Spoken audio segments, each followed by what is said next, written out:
ঈদুল আজহায় ট্রেনের টিকিট কিনে প্রতারণা থেকে সতর্ক থাকতে যাত্রীদের প্রতি আহ্বান জানিয়েছে বাংলাদেশ রেলওয়ে। ঈদকে কেন্দ্র করে ট্রেনে যাত্রী হয়রানি ও টিকিট সংগ্রহ সংক্রান্ত প্রতারণা এড়াতে নির্ধারিত অ্যাপ রেল সেবা ব্যবহার করে যাত্রীদের টিকিট কেনার পরামর্শ দিয়েছে রেল কর্তৃপক্ষ। বুধবার ১৩ মে প্রকাশিত এক সংবাদ বিজ্ঞপ্তিতে রেল কর্তৃপক্ষ জানিয়েছে, টিকিট সংগ্রহের ক্ষেত্রে শুধুমাত্র সরকার নির্ধারিত রেল সেবা অ্যাপ ব্যবহার করাই নিরাপদ। একই দিন থেকে ঈদ যাত্রার অগ্রিম টিকিট বিক্রিও শুরু হয়েছে অ্যাপে। বিজ্ঞপ্তিতে বলা হয়, সম্প্রতি সামাজিক যোগাযোগ মাধ্যমে কিছু অসাধু চক্র ট্রেনের টিকিট নিশ্চিত করে দেওয়ার নামে যাত্রীদের প্রতারণা করছে। বাস্তবে তাদের কাছে টিকিটের কোনো নিশ্চয়তা নেই। অনেক ক্ষেত্রে তারা বিকাশ, নগদ কিংবা অন্যান্য মোবাইল ব্যাংকিংয়ের মাধ্যমে টাকা নিয়ে পরে যোগাযোগ বিচ্ছিন্ন করে দেয়, এমনকি ব্যবহৃত মোবাইল নম্বরও বন্ধ করে ফেলে।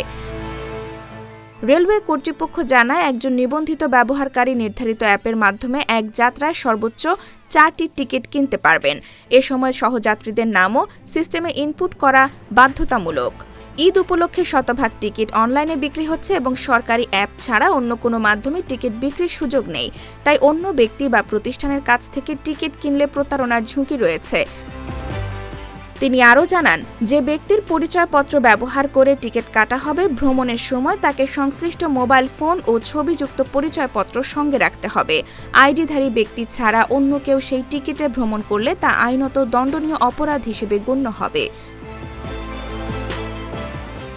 কর্তৃপক্ষের ভাষ্য অনুযায়ী, কেউ যদি অন্যের আইডি ব্যবহার করে টিকিট বিক্রির চেষ্টা করে বা টিকিট সংগ্রহের নামে প্রতারণার প্রস্তাব দেয়, তাহলে তাকে আইনশৃঙ্খলা বাহিনীর হাতে তুলে দিতে কিংবা রেলওয়ের দায়িত্বপ্রাপ্ত কর্মকর্তাদের জানাতে বলা হয়েছে।